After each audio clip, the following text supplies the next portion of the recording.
A wise man once said, the future belongs to those who are working hard today. I then asked myself the very question, what is the future of Africa? What is the future of the black continent? What is the future of the black race?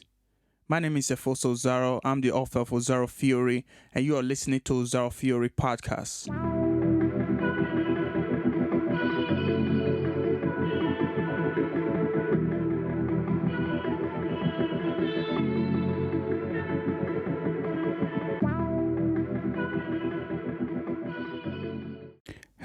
Hello everyone. Welcome to Osaro Theory Podcast. My name is Efosa Osaro, and this is the third episode. In this episode, we're going to be discussing some really interesting topic, and it's one of my favorite.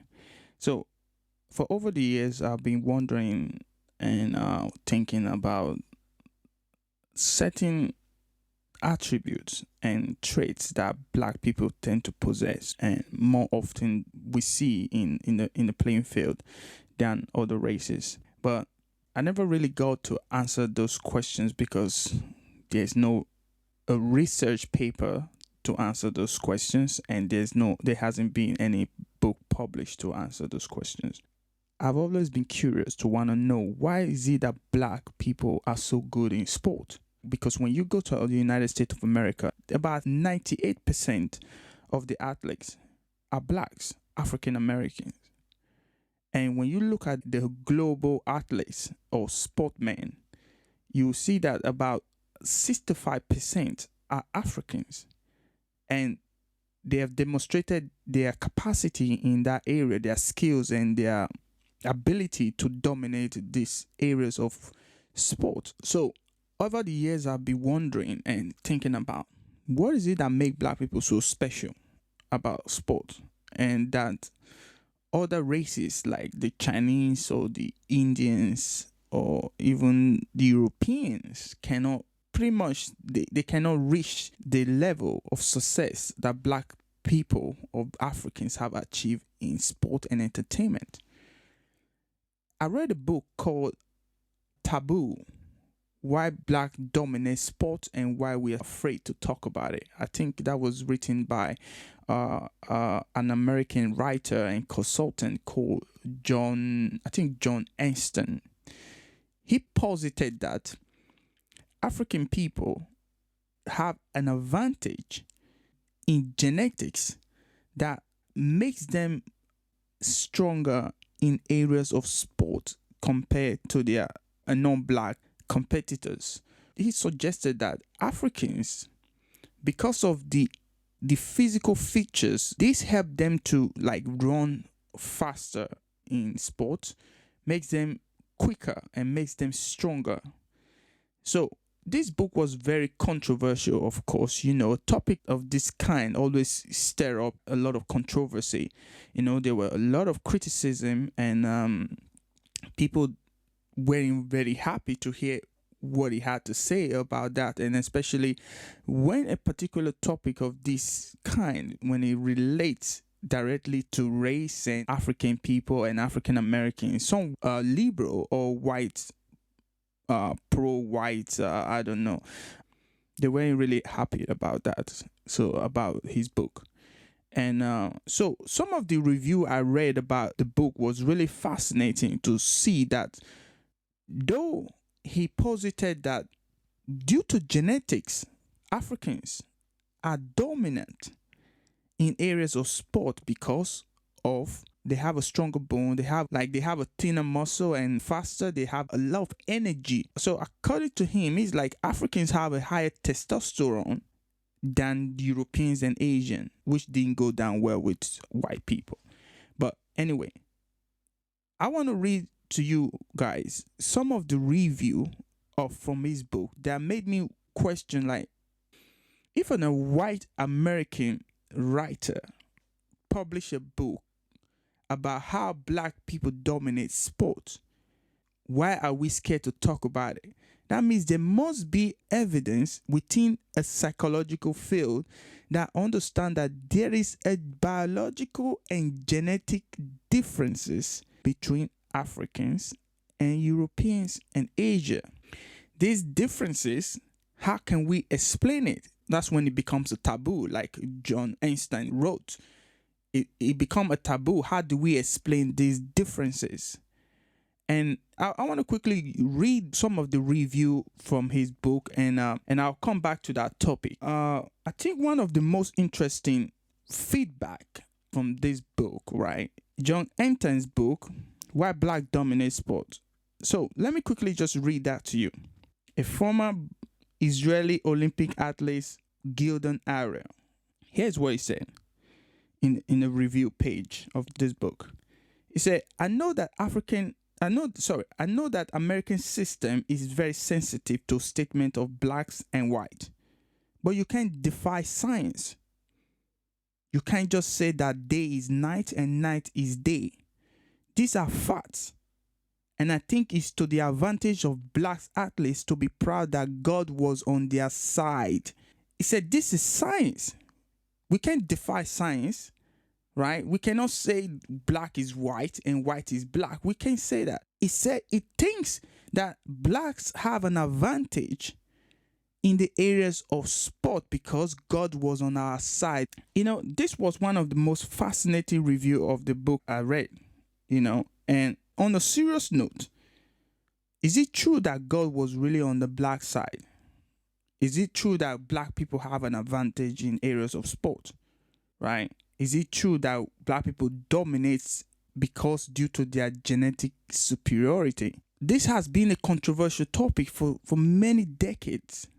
Psychologists believe that there is slightly little differences between blacks and white and Asians, but they cannot explain what causes these differences. The performance gap is the widest when little equipment or facilities are required, such as running, and in widely played team sports such as basketball and football, blacks not only outnumber competitors, but by large are superstars.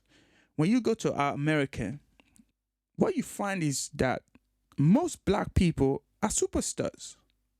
From football, basketball, music, entertainment. And then when you sit back and start analyzing it and say, okay, what makes them superstar? What is so special about blacks that makes them superstar in this area? Because during segregation era, some white believe that blacks people were just less intelligent and less human. We can say, and even being looked up to by white as heroes, as superstars. That's fascinating. It is a fascinating turnaround. How do we explain that in science? How do we explain that in evolutionary psychology? How do we explain that in biology? How do we explain once upon a time there was a group of people that we thought they were just less human. 400 years later, they are now looked up to as superstar. They are being paid to play high professional football, basketball, sports game, entertainment, comedy. How do we explain this phenomenon? I've always questioned why, how do we explain this phenomenon? But like I said, is there really a difference between blacks and whites? And if there's a difference between black and white, what is that differences? What is that differences that psychologists are scared to talk about? Because even a white writer like John Einstein can write and publish a book about these genetic differences. Why are we scared to talk about it? Maybe just because some people don't want to be called racist, or some people are scared of, or really frightened of picking up controversial topic like race. But I believe that if we get to understand these differences, that can open a new path in modern science to understand the human genetics. I believe so. That we are evolving as species. So we must able to discuss science. This is science. Why do black dominate sports? According to mainstream scientists, I call them mainstream because these are the scientists that are always on the mainstream. Those we don't know, rarely we see their publication. And as a reader and as a fan, I look across the spectrum when I'm searching for my answers. I don't just stick to the mainstream scientists to give me my definite answer. When I'm digging for truth, I don't care where I look for it. It can be under my grandma drawer. That's just me. That's how I roll. But let's talk about this. So, according to mainstream scientists, they discovered that there are different genetic variation amongst Africans' population.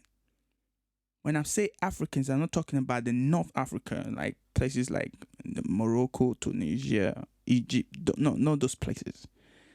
I'm talking about Africa in sub-Saharan Africa, the Black Africa. So within the Black race, there are different genetic variation. That's from the mainstream scientists. So could it be that Africans are different? Could it be that Africans are different people? Different from white? Could it be? I wonder. Because in certain areas where Africans excel and become superstar, elite, we rarely see white excel or Asian excel in those areas. Whoever have witnessed Chinese playing football, I know that is a rhetorical question, but I have never witnessed a Chinese football match. Never in my life. I would love to. I would love to see Indian playing football. I never witnessed those race of people playing football. I have never witnessed an Indian man or a Chinese man playing football. But black people dominate those areas. Blacks and white. So could it be there's a genetic variation? There's a genetic differences that makes black people excel, that makes black people become superstar, elite in those professions? Could it be? Is there something that the Western mainstream scientists is not telling us? That is a question. Is there something that the Western mainstream scientists are not telling us about Africans? Because I believe now that we are approaching AI intelligence and we are getting to understand ourselves as species, there is a need for us to understand every component of the human DNA. There is a need for us to really study our biogenetics and what makes us tick as human, especially if we have to evolve, and we have to know what makes us tick. We have to know why certain groups excel in certain areas and other groups do not. We have to know. It's just a science. There's nothing racial. There's nothing supernatural. It's just science. And once we can accept that this is science, we can dig for the truth. But we must continue and search for the answers to this question. I believe we have to ask ourselves the fundamental question. Why do certain people excel in certain areas and other people don't? In the next episode, we're going to be discussing emotion and what it means and how it could be used to understand why certain people behave and act differently than others. My name is Efosa Osaro. Thank you for listening. Have a great day. Bye.